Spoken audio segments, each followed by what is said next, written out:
She didn't see me. Not really. She was laughing too hard, leaning in too close, fixing her hair like it mattered. And the worst part? He wasn't even good looking. He was just confident in that obnoxious way that guys are when they know someone's wife is already emotionally halfway out the door. I was holding a slice of cake, the cake I paid for, from the bakery she swore was too expensive last year, and she didn't even realize I hadn't had a bite yet. "Try this," she said to him. "It's so good." Then she fed him, with her fork, from my cake, at my birthday dinner, with our friends sitting right there. And nobody said a word. Not my best man from our wedding. Not her sister.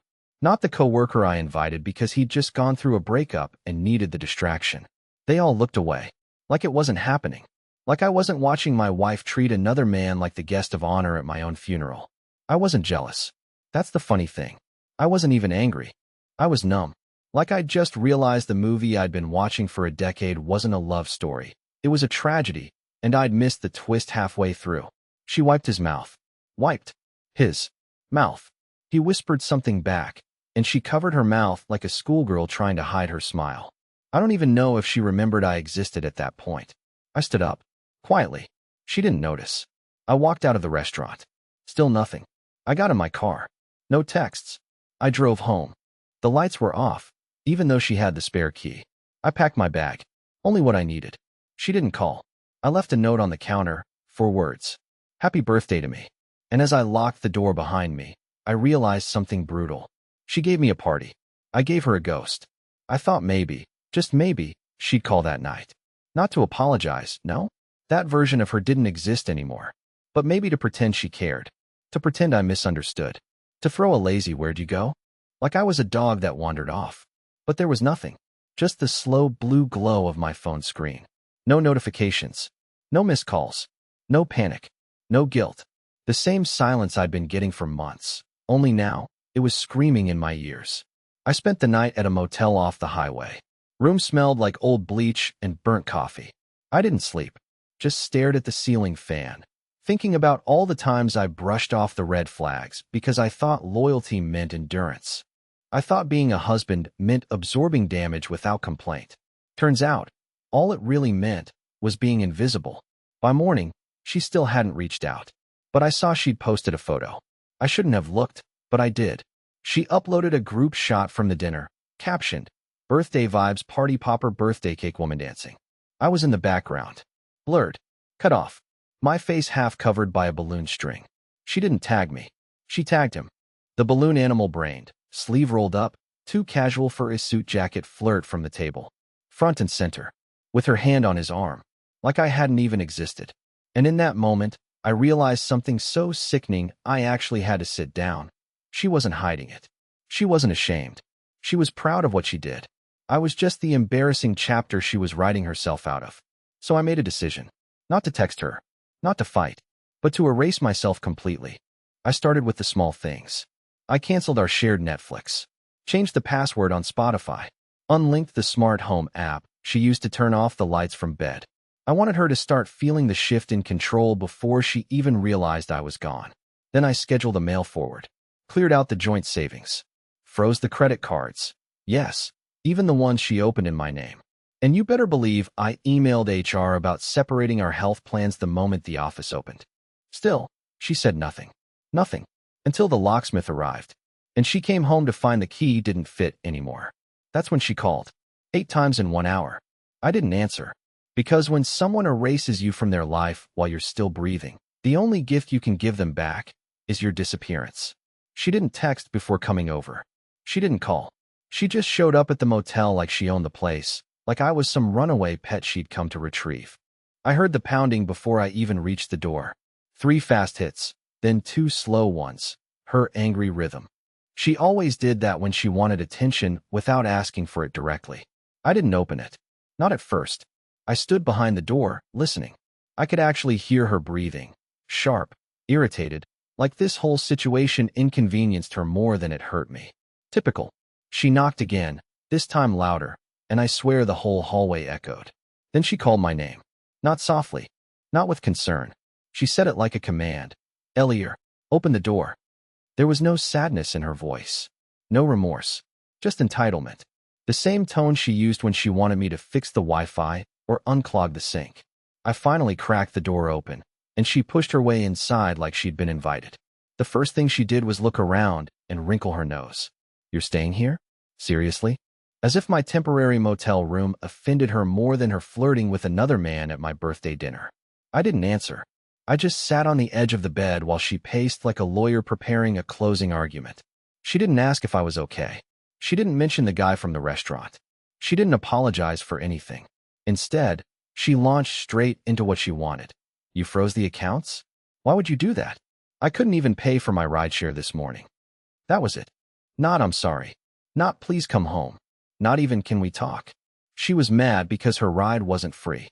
I told her, as calmly as I could, voice shaking, because I'm not the strong or dramatic type, that if she wanted to spend the night giggling over cake with a man who wasn't her husband, she could also learn how to pay for her own transportation. She rolled her eyes like I was being dramatic. Then she said the sentence that flipped something inside my chest. "You're blowing this out of proportion." Nothing happened. Maybe physically nothing happened, but emotionally, she left me sitting alone at my own birthday while she fed another man dessert on a fork that still had my bite mark on it. I told her I wasn't coming home.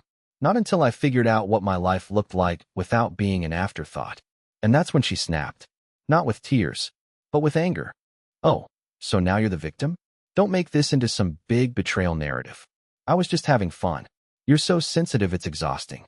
That word, exhausting, hit me harder than anything else that night. I was exhausting to her. My feelings were exhausting. My existence was exhausting. And in that second, I realized something horrifyingly liberating. If loving me exhausted her, then maybe she didn't deserve the parts of me that were still trying. She grabbed her purse, muttered something about taking space, and stormed out of the motel room. The door slammed so hard the cheap painting on the wall rattled. I thought that was the end. It wasn't. Not even close. Because 2 hours later, someone else knocked on my door. And this time, it wasn't her. When I opened the door the second time, I didn't recognize the man standing there. Late 30s, maybe 40. Denim jacket. Scar on his chin. Calm face, but with the kind of stillness that comes before something explodes. He didn't knock like someone delivering food or asking directions. He knocked like he belonged there. He looked me in the eye and said, "You're Ellie, right?" I nodded slowly, already bracing for something I wouldn't want to hear. He took a breath and said, "I'm Carter. I think we need to talk about your wife." I didn't even ask how he knew where to find me. I just let him in because honestly, when a complete stranger shows up at your motel door already knowing your name and marital status, you stop questioning logistics. He sat down. I stayed standing. Then he said the words that made the floor tilt under my feet. "She's been messaging my brother." I blinked. "What?" "Cole," he said. "Balloon guy." My jaw tightened. Of course it was him. Of course his name was Cole. I hadn't even spoken it out loud until now. Just hearing it made my skin itch. Carter continued. "He's a mess. Thought she was single. Thought you were some ex she hadn't moved out on yet. She told him you were emotionally unstable and controlling. That the marriage had been dead for years." I laughed. Not because it was funny, because it was insane. I was emotionally unstable? I'm the one who begged for therapy while she said, "We're fine, you're just overthinking again." I'm the one who gave up my Saturdays to visit her dying aunt while she scrolled through TikTok the whole car ride home. Carter pulled out his phone. He showed me the messages last night. I didn't like the vibe, so I did some digging. Found your wedding photos on her Facebook. I told him he was being lied to. He handed me the phone. I didn't want to look, but I did. And there she was, my wife, in my living room, sitting on our couch, texting his brother things like, "You make me feel alive again," and "He's not who I married anymore." She had even sent a picture. Not a nude. Worse, she was holding the sweater I bought her 2 Christmases ago, the one she said was too itchy, smiling in a way I hadn't seen in years. She looked happy, because she wasn't with me when she took it. I gave Carter his phone back and said nothing. He stood. "I thought you deserved to know. Cole blocked her this morning. He's not that guy. He doesn't want to be involved in wrecking anyone's life." I nodded. "Thank you." He left, and I sat down on the motel bed, fully dressed, and just stared at the wall. Not crying, not yelling, just thinking. How many other lies were under my roof while I was cleaning her coffee mugs and making her omelets? How many smiles did she save for strangers while I got the scraps? And then I remembered something chilling. Last week, she told me she had a late work meeting. That same night, I'd found her perfume bottle missing. It wasn't work. It was him. And now I knew what I had to do. Not to get her back, but to make sure she knew exactly what it felt like to lose something real, without even realizing it was slipping away. I waited 3 days before I went back to the house. Not because I needed space. I needed proof. I needed time to step outside of the haze she'd wrapped around me all these years. But I didn't go back to yell. I didn't go to fight. I didn't even go to talk. I went back with someone else. No, not a new woman. I'm not that quick. I brought my cousin Naya. She's a paralegal. Tough as nails. Brilliant. The one person in my family who told me last year, "Elle, I love you, but she doesn't look at you like you matter anymore." I didn't listen then. I brought her now because I needed help gathering what was mine, and someone there to stop me from falling apart the second I smelled Alora's shampoo on the pillows. When we walked in, the house was spotless. Suspiciously spotless. Not the usual cleaned up. This was company coming over clean. Candles lit. A tray of wine glasses on the table. At first I thought maybe she'd invited friends, trying to distract herself from the fallout. But then I saw it. A suit jacket, folded on the couch. Not mine. She had another man coming over. Again, just days after pretending to be shocked that I left. And this time, she dressed the house up like a stage set. I didn't say a word. I didn't touch anything. Naya walked straight to the bedroom and started collecting my things while I stood in the living room, frozen. I didn't want to see her. I didn't want to hear her voice. But I needed her to know I was done being erased. So I did something I didn't think I was capable of. I took my wedding photo off the wall. The one she insisted we hang above the fireplace, even though she always joked she looked bloated in it. And I left it on the kitchen counter, face down, with a sticky note on the back. It said, "He deserves your fake smile more than I ever did."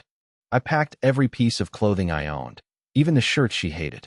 I took the frying pan I bought, the records I paid for, and the ugly rug from my mom that she always threatened to toss. I didn't leave behind anything she could use to tell herself this was just a rough patch. When we were done, I closed the bedroom door and caught a glimpse of her vanity, and that's when I saw it. Her journal.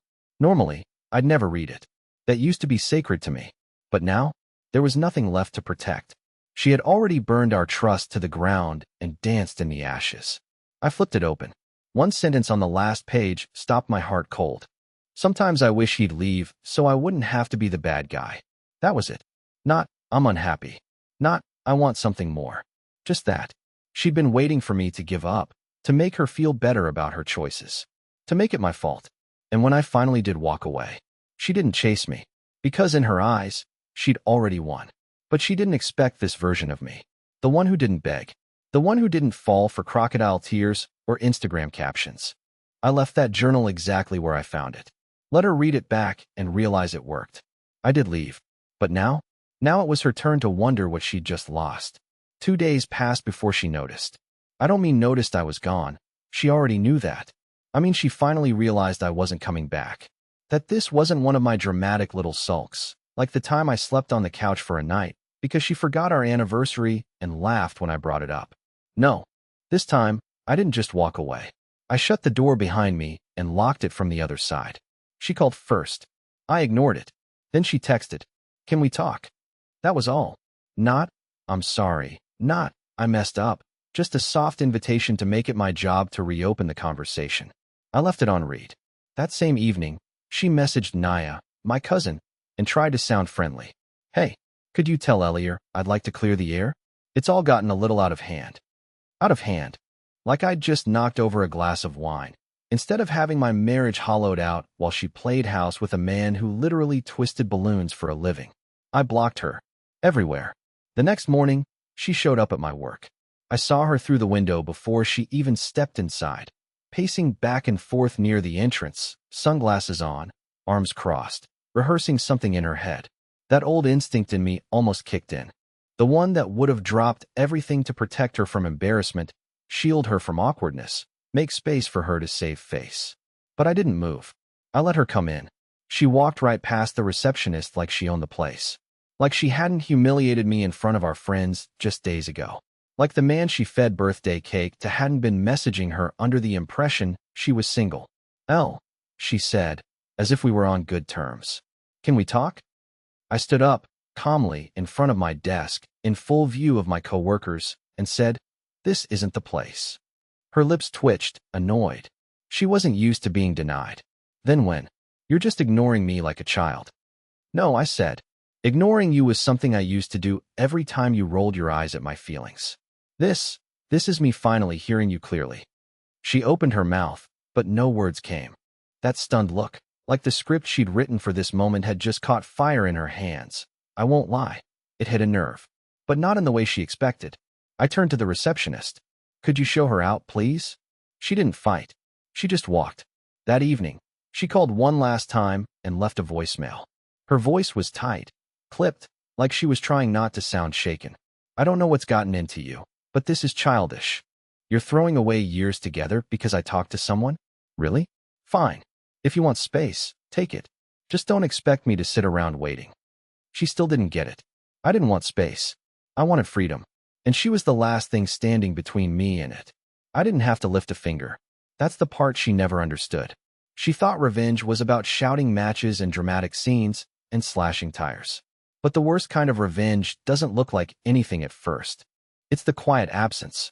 The space you leave behind when someone thinks you'll always come back, and then you just don't. And it started to show. Mutual friends began reaching out, cautiously.